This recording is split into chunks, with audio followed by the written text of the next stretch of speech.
जी हाँ, एक घटना मोगा दी है। मोगा दे विच कांग्रेसी विधायक लोकां दे गुस्से दा इस तरीके नाल शिकार होए कि किसी तरीके मसां भज के अपनी जान बचाई।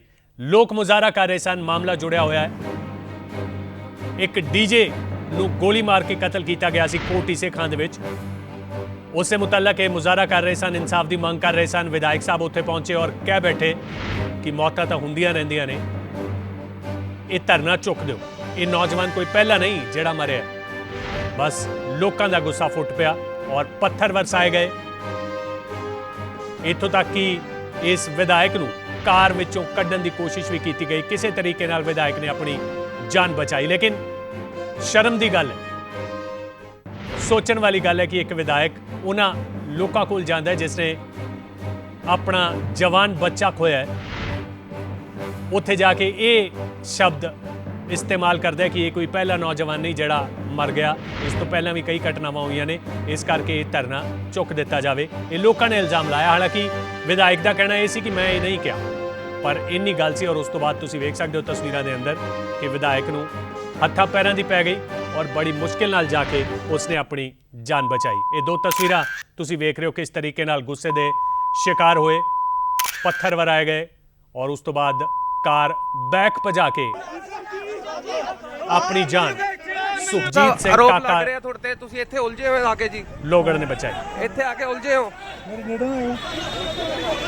ਇੱਥੇ ਆ ਕੇ ਉਲਝੇ ਹੋ ਜੀ, ਲੋਕਾਂ ਨਾਲ ਉਲਝੇ ਹੋ ਜੀ ਇੱਥੇ ਆ ਕੇ। ਕਿਵੇਂ ਮਾਮਲਾ ਸ਼ੁਰੂ ਹੋਇਆ, ਕੀ ਕੁਝ ਹੋਇਆ, ਆਓ ਤੁਹਾਨੂੰ ਵਿਖਾਣੇ ਆ ਇੱਕ ਖਾਸ ਰਿਪੋਰਟ ਵਿੱਚ।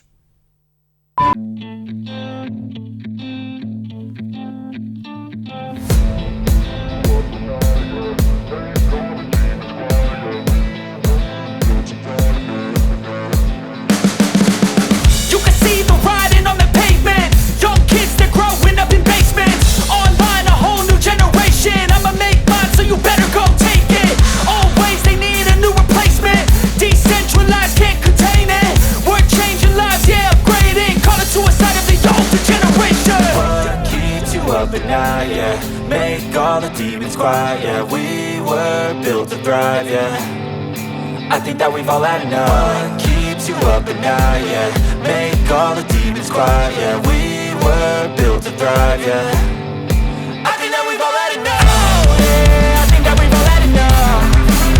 Sick of dealing with the old plan, they know that we're calling it wrong. हमदर्दी जताउण दी थां बदजुबानी कीती। लोकां दा इल्जाम है कि विधायक ने कहा कि एक केड़ा कोई पहला नौजवान सी जिस दी मौत हुई है, इसलिए वो धरना चुक दे।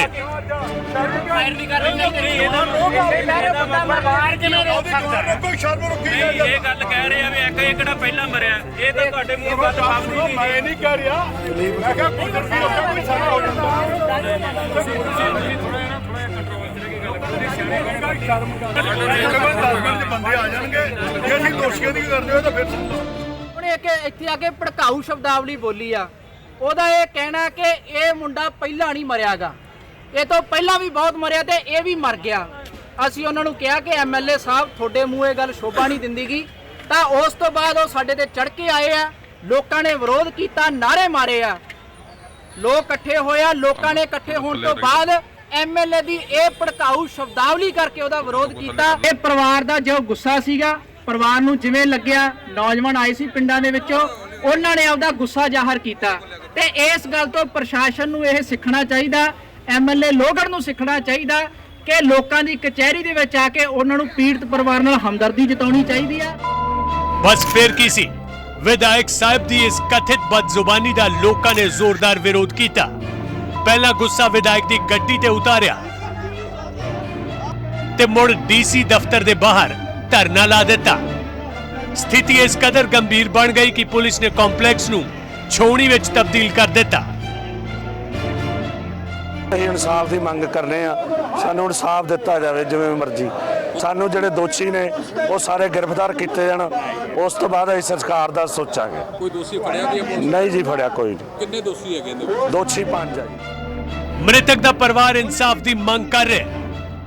ਸਵਾਲਾਂ ਵਿੱਚ ਪੁਲਿਸ ਦੀ ਕਾਰਗੁਜ਼ਾਰੀ ਹੈ ਜੋ ਕਾਤਲਾਂ ਦੀ ਗ੍ਰਿਫਤਾਰੀ ਵਿੱਚ ਦੇਰੀ ਤਾਂ ਕਰ ਹੀ ਰਹੀ ਹੈ, ਨਾਲ ਹੀ ਸਮਾਜ ਦੀ ਉਸ ਸੋਚ ਤੇ ਵੀ ਸਵਾਲ ਨੇ ਜੋ ਵਿਆਹਾਂ ਵਿੱਚ ਹਥਿਆਰਾਂ ਦੀ ਬੇਲਗਾਮ ਖੁੱਲੀ ਨੁਮਾਇਸ਼ ਨੂੰ ਸ਼ਾਨ ਸਮਝ ਕੇ ਬੈਠੀ ਹੈ।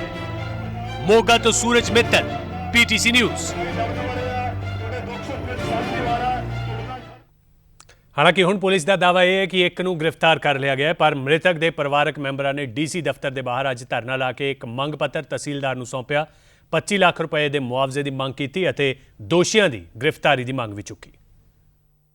ਸ਼ਨੀਵਾਰ ਦੇਰ ਰਾਤ ਵਿਆਹ ਸਮਾਗਮ ਦੇ ਦੌਰਾਨ ਇੱਕ ਯੁਵਕ ਨੂੰ ਜਿਹੜੀ ਗੋਲੀ ਲੱਗ ਗਈ ਸੀ ਔਰ ਉਹਦੀ ਮੌਤ ਤੋਂ ਬਾਅਦ ਜਿਹੜਾ ਹੈ ਪਰਿਵਾਰ ਵਾਲੇ ਵਿੱਚ ਕਾਫੀ ਰੋਸ ਪਾਇਆ ਜਾ ਰਿਹਾ। ਉਹਨਾਂ ਦੀ ਇਹੀ ਮੰਗ ਹੈਗੀ ਹੈ ਕਿ ਦੋਸ਼ੀਆਂ ਨੂੰ ਗ੍ਰਿਫਤਾਰ ਕੀਤਾ ਜਾਵੇ। ਭਾਵੇਂ ਪੁਲਿਸ ਵੱਲੋਂ ਮਾਮਲਾ ਦਰਜ ਕਰ ਦਿੱਤਾ ਗਿਆ ਪਰ ਹਜੇ ਤੱਕ ਕਿਸੇ ਦੋਸ਼ੀ ਦੀ ਗ੍ਰਿਫਤਾਰੀ ਨਹੀਂ ਹੋਈ, ਜਿਸ ਨੂੰ ਲੈ ਕੇ ਅੱਜ ਸੈਂਕੜੇ ਜਿਹੜੇ ਹੈਗੇ ਪਿੰਡ ਵਾਲੇ ਪਰਿਵਾਰ ਵਾਲੇ ਦੇ ਨਾਲ ਮੋਗਾ ਦੇ DC ਦਫ਼ਤਰ ਦੇ ਬਾਹਰ ਧਰਨਾ ਲਗਾ ਕੇ ਬੈਠਿਆ ਗਿਆ। ਉਹਨਾਂ ਦੀ ਇੱਕੋ ਮੰਗ ਹੈਗੀ ਹੈ ਵੀ ਦੋਸ਼ੀਆਂ ਨੂੰ ਹਿਰਾਸਤ ਵਿੱਚ ਲਿੱਤਾ ਜਾਵੇ ਔਰ ਪੀੜਿਤ ਪਰਿਵਾਰ ਨੂੰ ਜਿਹੜਾ ਹੈਗਾ ਵਾ 25 ਲੱਖ ਦਾ ਬਣਦਾ ਮੁਆਵਜ਼ਾ ਔਰ SC/ST ਐਕਟ ਵਿੱਚ ਵਾਧਾ ਕਰਕੇ ਉਸ ਦਾ ਵੀ ਬਣਦਾ ਮੁਆਵਜ਼ਾ ਦਿਵਾਇਆ ਜਾਵੇ। ਜਿੰਨਾ ਚਿਰ ਉਹਨਾਂ ਦੀਆਂ ਇਸ ਮੰਗਾਂ ਨੂੰ ਪੂਰ ਨਹੀਂ ਪੈਂਦਾ ਉਹਨਾਂ ਚਿਰ ਉਹ ਧਰਨਾ ਆਪਦਾ ਜਾਰੀ ਰੱਖਣਗੇ। ਸਰਕਾਰ ਦੇ ਨੁਮਾਇੰਦੇ ਪਹੁੰਚੇ ਆ ਜੀ ਸਰ, ਅਸੀਂ ਉਹਨਾਂ ਨੂੰ ਮੰਗ ਪੱਤਰ ਆਪਦਾ ਦੇ ਦਿੱਤਾ ਜੀ।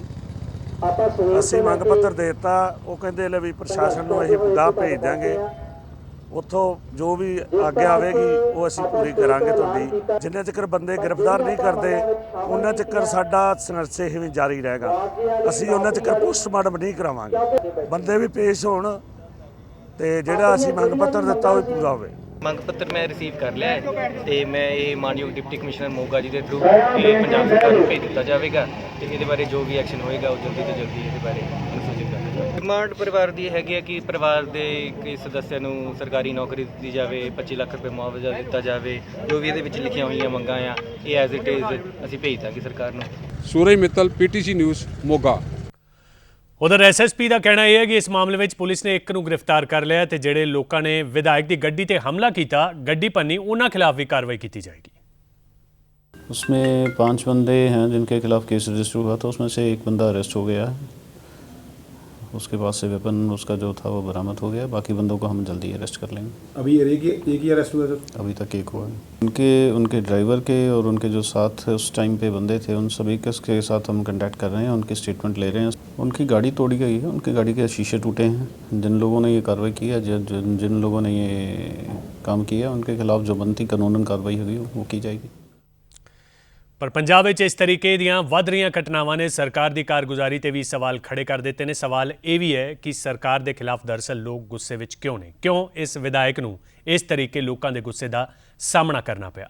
ਮੋਗਾ ਵਿੱਚ ਹੋਏ ਕਤਲ ਮਾਮਲੇ ਨੇ ਵੀ ਸਾਫ਼ ਕਰ ਦਿੱਤਾ ਕਿ ਹੁਣ ਇਨਸਾਫ ਲੈਣਾ ਸ਼ਾਇਦ ਬਹੁਤ ਦੂਰ ਦੀ ਗੱਲ ਹੈ। ਇਸੇ ਲਈ ਲੋਕਾਂ ਵਿੱਚ ਗੁੱਸਾ ਖਾਸ ਹੈ।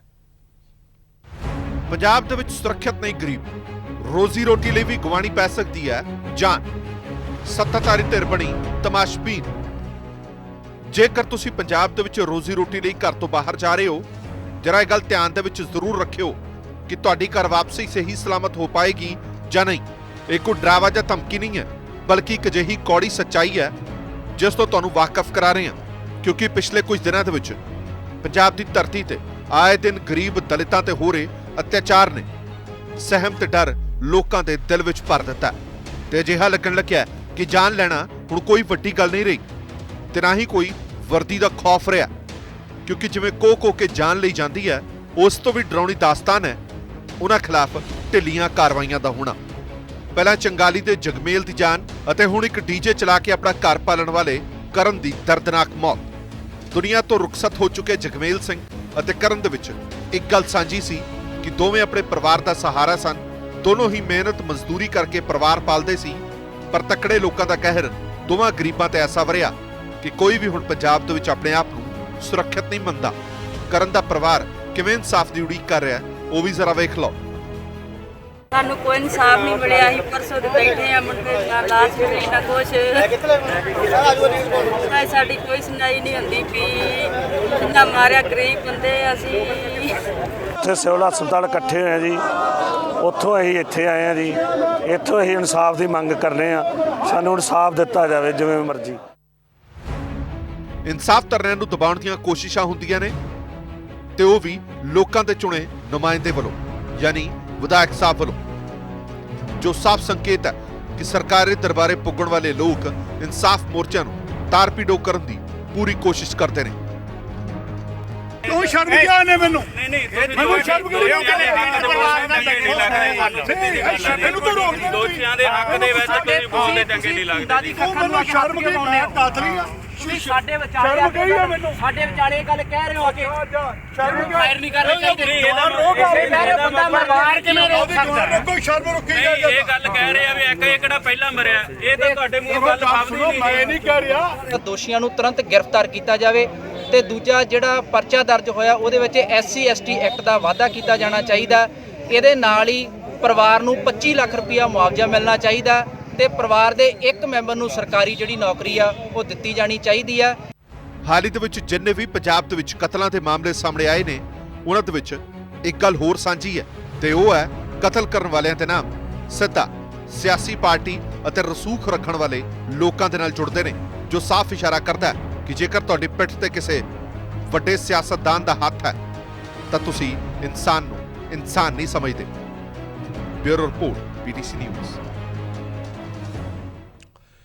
ਸ਼੍ਰੋਮਣੀ ਅਕਾਲੀ ਦਲ ਦੇ ਸੀਨੀਅਰ ਆਗੂ ਬਿਕਰਮ ਸਿੰਘ ਮਜੀਠੀਆ ਨੇ ਕਿਹਾ ਕਿ ਸੂਬੇ ਵਿੱਚ ਲਗਾਤਾਰ ਅਮਨ ਕਾਨੂੰਨ ਦੀ ਸਥਿਤੀ ਵਿਗੜਦੀ ਜਾ ਰਹੀ ਹੈ ਅਤੇ ਸਰਕਾਰੀ ਬਦ ਇੰਤਜ਼ਾਮੀ ਤੋਂ ਲੋਕ ਅੱਕ ਗਏ ਨੇ, ਇਸੇ ਕਰਕੇ ਆਪਣਾ ਗੁੱਸਾ ਜ਼ਾਹਰ ਕਰ ਰਹੇ ਨੇ। MLA और जो मिनिस्टर्स हैं उनको मोड़ मोड़ पे घेर के लोग सवाल कर रहे हैं और वो भाग रहे हैं अपनी गाड़ी छोड़ के और उनके पास कोई जवाब नहीं है। सो लॉ एंड ऑर्डर का कोलैप्स, गवर्नेंस का कोलैप्स, इसी का रिजल्ट सामने देखने को मिल रहा है कि हर सेक्शन ऑफ सोसाइटी बड़ी आहत है। उधर साबका विधायक जथेदार तोता सिंह ने ਅਤੇ ਭਾਜਪਾ ਦੇ ਸੀਨੀਅਰ ਆਗੂ ਤਰੁਣ ਚੁਗ ਨੇ ਕਿਹਾ ਕਿ ਇਸ ਮਾਮਲੇ ਵਿੱਚ ਮੁਲਜ਼ਮਾਂ ਦਾ ਸਾਥ ਦੇਣ ਦੀ ਬਜਾਏ ਕਾਰਵਾਈ ਹੋਣੀ ਚਾਹੀਦੀ ਹੈ। ਇਹ ਵਿਧਾਇਕਾਂ ਨਾਲ ਧਰਮਕੋਟ 'ਚ ਹੋਇਆ, ਕੋਈ ਵਿਧਾਇਕ ਨਾਰਾਜ਼ ਪਟਿਆਲੇ 'ਚ ਬੈਠੇ ਹੈ, ਕੋਈ ਵਿਧਾਇਕ ਸਿੱਧਾ ਬਿਆਨ ਦੇ ਰਹੇ ਕਿ ਅਫਸਰ ਪੰਜਾਬ 'ਚ ਵਸੂਲੀਆਂ ਕਰ ਰਹੇ ਹੈ, ਕੁਝ ਅਫਸਰ ਵਿਧਾਇਕਾਂ ਦੇ ਖਿਲਾਫ ਬਿਆਨ ਦੇ ਰਹੇ, ਵਿਧਾਇਕਾਂ ਨੂੰ ਮਨਾਉਣ ਦੀ ਕੋਸ਼ਿਸ਼ ਹੋ ਰਹੀ ਹੈ, ਹੈਲੀਕਾਪਟਰਾਂ 'ਚ ਘੁਮਾਇਆ ਜਾ ਰਿਹਾ। ਇਹ ਵਾਤਾਵਰਨ ਪੰਜਾਬ ਦੇ ਅੰਦਰ ਅਰਾਜਕ ਵਾਤਾਵਰਨ ਹੈ, ਸੰਤੁਲਨ ਹਿੱਲ ਚੁੱਕਾ ਹੈ ਸਰਕਾਰ ਦਾ। ਚੈਨਲ 'ਚ ਮੈਂ ਦੇਖਿਆ ਉੱਥੇ ਉਹ ਦੁੱਖ ਸੀਗੇ ਵੀ ਜਿਹੜੇ ਮੁਲਜ਼ਮ ਫੜੇ ਜਾਣੇ ਚਾਹੀਦੇ ਆ, ਉੱਥੇ MLA ਜਾ ਕੇ ਉਹਨਾਂ ਨੂੰ ਚੈਲੰਜ ਕਰਨ ਲੱਗ ਗਿਆ ਵੀ ਤੁਸੀਂ ਕਾਹਤੋਂ ਬੈਠੇ ਆ, ਬੰਦੇ ਤਾਂ ਮਰਦੇ ਹੀ ਹੁੰਦੇ ਆ, ਫਿਰ ਕਿਉਂ ਮਰ ਗਿਆ ਤਾਂ। ਇਹ ਗੱਲਾਂ ਜਿਹੜੀਆਂ ਚੈਨਲ 'ਤੇ ਉਹ ਮਿਹਣੇ ਦੇ ਰਿਹਾ ਉਹਨੂੰ ਇਸ ਹੱਥ ਮਾਰ ਕੇ, ਉਹਦੇ 'ਚ ਐਸਾ ਭੜਕਿਆ ਕੰਮ ਤੇ ਮੁੜ ਕੇ ਉਸੇ MLA ਮੈਂ ਕਹਿੰਦਾ ਉਹਦੇ ਡਰਾਈਵਰ ਦੀ ਸਿਆਣੋ ਜਿਹਨੇ ਬੈਕ ਕਰਕੇ ਸ਼ੀਸ਼ੇ ਕੱਢ ਲਿਆ MLA ਨੂੰ, ਇੱਕ ਮਾੜੀ ਘਟਨਾ ਵਾਪਸ ਆ ਜਾਏ ਗੁੱਸੇ 'ਚ ਆ ਕੇ। ਤੇ ਜਿਹੜੀ ਗੱਲ ਹੋਈ ਚੰਗੀ ਰਹੀ, MLA ਨੂੰ ਇਹੋ ਜਿਹੀ ਗੱਲ ਨਹੀਂ ਕਰਨੀ ਚਾਹੀਦੀ, ਕੋਈ ਅਗਲੇ ਦੁੱਖ ਸ਼ਰੀਕ ਹੋਣਾ ਚਾਹੀਦਾ, ਨਾ ਕਿ ਲਲਕਾਰੇ ਮਾਰਨੇ ਚਾਹੀਦੇ, ਉੱਥੇ ਆ ਕੇ ਦਵਾ ਪਾਉਣਾ ਚਾਹੀਦਾ ਅਗਲੇ